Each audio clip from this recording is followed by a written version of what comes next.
What's up, ladies and gentlemen? Captain Trucker here. We are in Elko, Nevada. In today's video, I want to share my story about the CRBA, the Consular Report of Birth Abroad, a necessary document that I had to get from my son, who is now a dual citizen. So he's both Filipino and American. And I want to talk about some of the processes that you have to go through to get that. So basically, yeah, the Consular Report of Birth Abroad is a necessary document that you have to have for your kids so they can acquire basically U.S. citizenship and get their dual citizenship type of thing, so they can get 2 passports. And it's a really important thing that everybody's got to do. If you have kids born in the Philippines and you're a foreign father, if you're American or whatever. And see, the thing is it's kind of this in-depth administrative process, and when you're kind of looking at it step by step, it can be a little bit intimidating. It can seem like a lot to do, and it can maybe discourage some people. I hope not, but it really shouldn't. It's not that hard to do as long as you have everything in line. And I'm just going to run through it really quick for you folks. Here's the step-by-step process for the CRBA plus U.S. passport in the Philippines, all right? So this is the preparation phase before booking the appointment. Ensure that at least one of the parent is a U.S. citizen, okay? This is required for the CRBA. Gather proof of U.S. citizenship for the U.S. parent, current or expired U.S. passport, certificate of naturalization. Obtain the child's foreign-born birth certificate, okay? So the Philippines birth certificate from the Philippine Statistical Authority, formerly the NSO. Gather evidence of the U.S. citizen parent's physical presence in the U.S. Because when a U.S. citizen parent passes on citizenship to be a child born abroad, this is a requirement of prior residence in the U.S., all right? So if applicable, marriage certificate of the parents. If the parents are unmarried, additional affidavits, okay? For example, U.S. citizen father and out of wedlock birth. Out of wedlock subject. Decide whether you'll apply for the child's U.S. passport at the same time, which is often recommended. That's what I did. It saves time, kind of bundle them both together. And you got to create a login with MyTravelGov. It's the online system to begin the CRBA application. All right. So basically, yeah, you do that, and I think you have to pay a fee for the application. It might be around $100. You got to pay the courier fee, for the delivery of the CRBA certificate. Okay.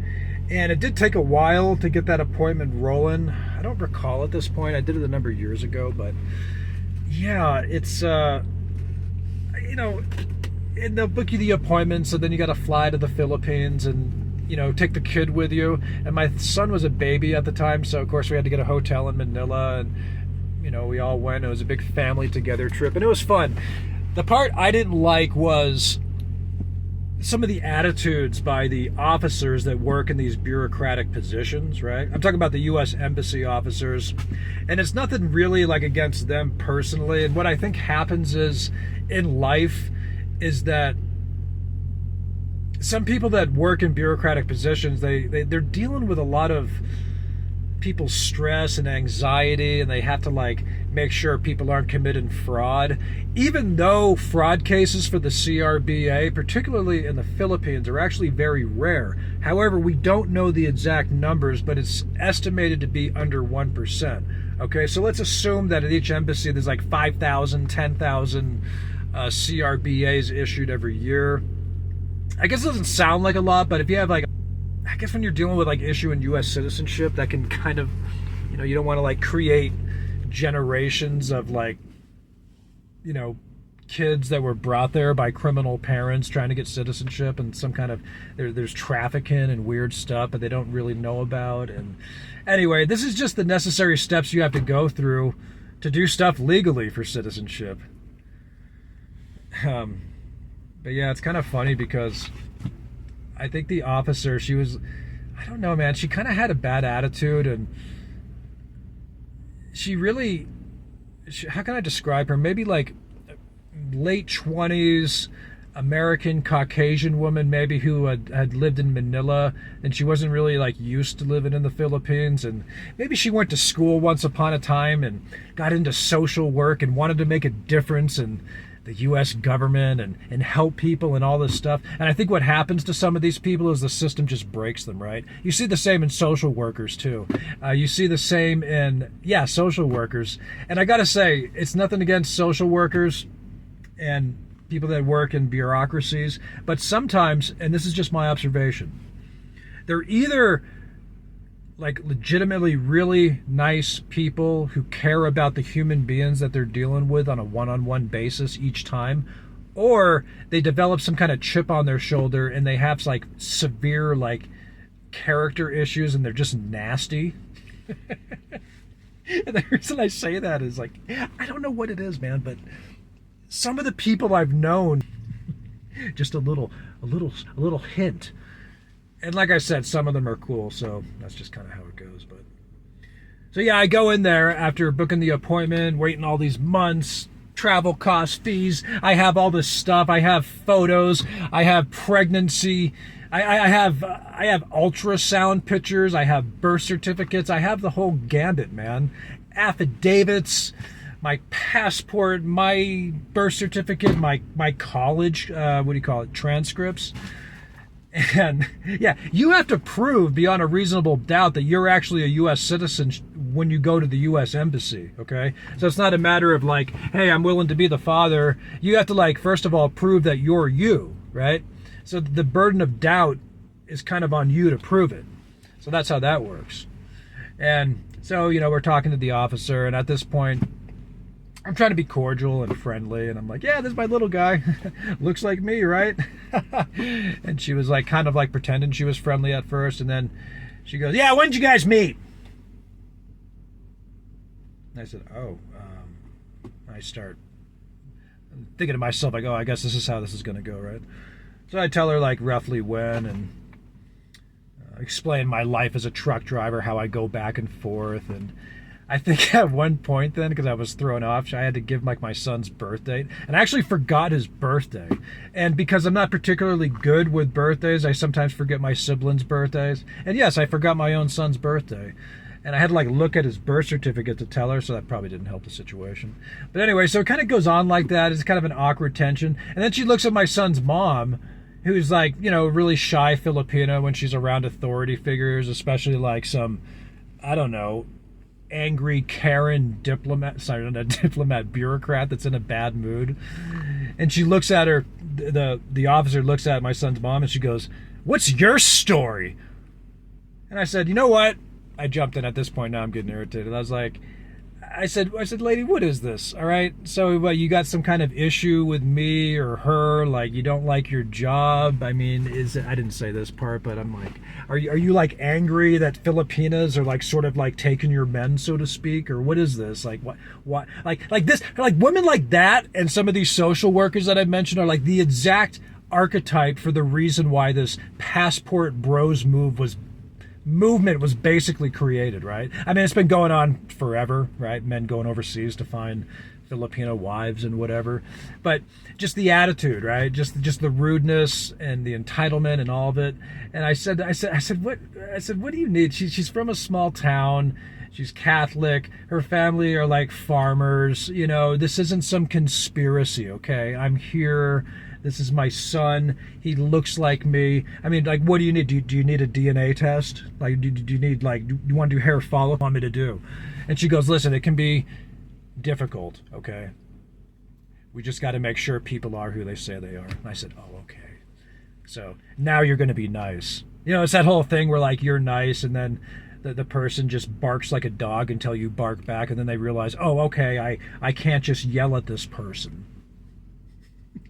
It's like some kind of weird instinct. I don't know what that is. I just wasn't digging it. And so it's just awkward. You know what I mean? I mean, give these people a break. Like, they're doing the right thing. They're trying to do it the right way. And, they got to get, like, it's almost like she's acting like she's doing me a favor by following the law, right? So you get these bureaucrats that essentially at the end of the day, they have to follow the law. And we are going through all the lawful steps. So give me the passport, shut your mouth, I don't need your attitude, and, have a nice day. Thank you for your service. I didn't say that. But I did. I thanked her for her time. And, oh, actually, what I did forget was photos of my son, his mom, and I while she was pregnant or before or around the time we met and all that.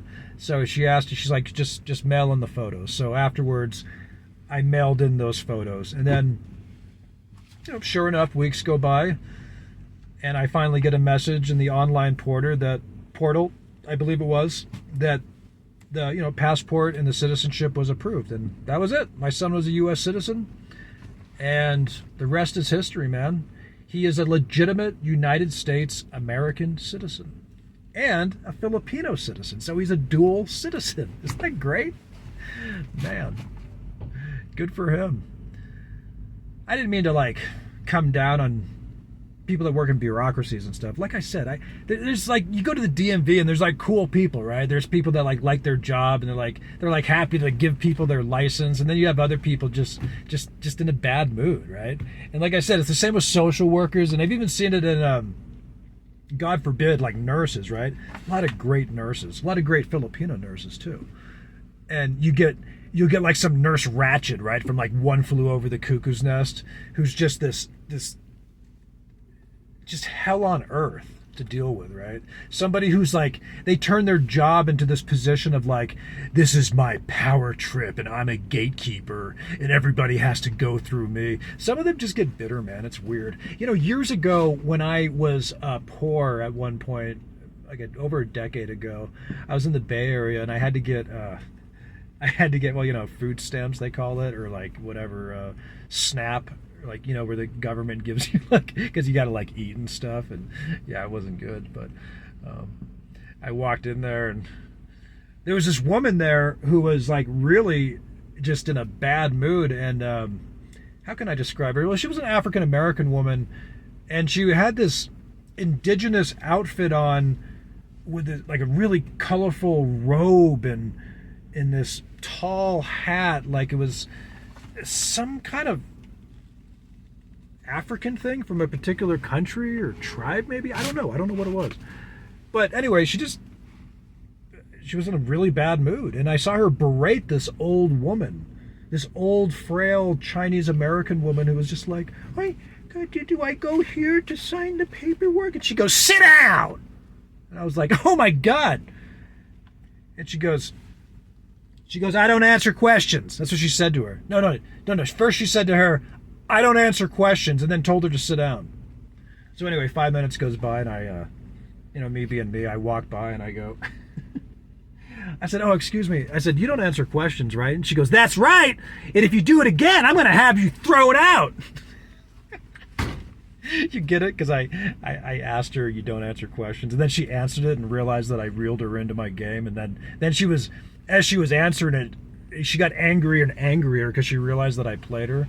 That was funny. Anyway, she was a lovely woman. And, but I guess back to the passport bros is, see, this is the type of stuff that men in the West are dealing with when they finally just say, "You know what? I'm going to get out of the system. I'm going to look for a wife abroad, and not just that, I'm going to have a kid on vacation, and I'm going to become a truck driver and get a CRBA. What are you going to do about that?" Anyway, it's Captain Trucker. Please share your stories, your thoughts, and your comments. If you've ever been through the CRBA process, if you had as much fun as I did, let me know. I appreciate it. You guys are awesome, man. Thanks for watching. Take it easy. Bye-bye.